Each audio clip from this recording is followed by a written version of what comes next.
আরব আমিরাতে golden visa পেলেন সাকিব খান। বাংলাদেশি প্রথম শিল্পী হিসেবে আরব আমিরাতের কালচারাল মিনিস্ট্রি ক্যাটাগরিতে গোল্ডেন ভিসা পেলেন চিত্রনায়ক সাকিব খান। গত শনিবার বিকালে তথ্যটি নিশ্চিত করে ফেসবুক পোস্ট করেছেন নির্মাতা ও প্রযোজক অনন্য মামুন। ফেসবুক পোস্টে মামুন লিখেন, প্রথমবারের মতো ক্রিয়েটিভ কালচার ক্যাটাগরিতে আরব আমিরাতের কালচারাল মিনিস্ট্রি থেকে গোল্ডেন ভিসা রিকমেন্ডেশন পেল মেগা সুপারস্টার সাকিব খান। তিনি আরও লিখেন, আরব আমিরাতে সাধারণত কিছু বিশেষ ক্যাটাগরিতে গোল্ডেন ভিসা দেওয়া হয়ে থাকে। ব্যবসা ও এই ক্যাটাগরিতে জব ছাড়া শুধুমাত্র সরকারিভাবে রিকমেন্ডেশন দিয়ে ট্যালেন্টেড পিওনের হিসাবে ভিন্ন দুইটা ক্যাটাগরিতে তারা সম্পূর্ণ বিনা খরচে সম্মানস্বরূপ গোল্ডেন ভিসা দিয়ে থাকে। বিভিন্ন সময় বলিউডের অনেক সেলিব্রিটিকে ক্রিয়েটিভ কালচারাল ক্যাটাগরিতে গোল্ডেন ভিসা দেওয়ার খবর গণমাধ্যমে দেখা যায়।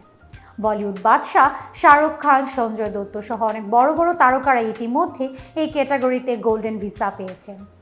এতক্ষণ বার্তা বৈঠকের সাথে থাকার জন্য ধন্যবাদ।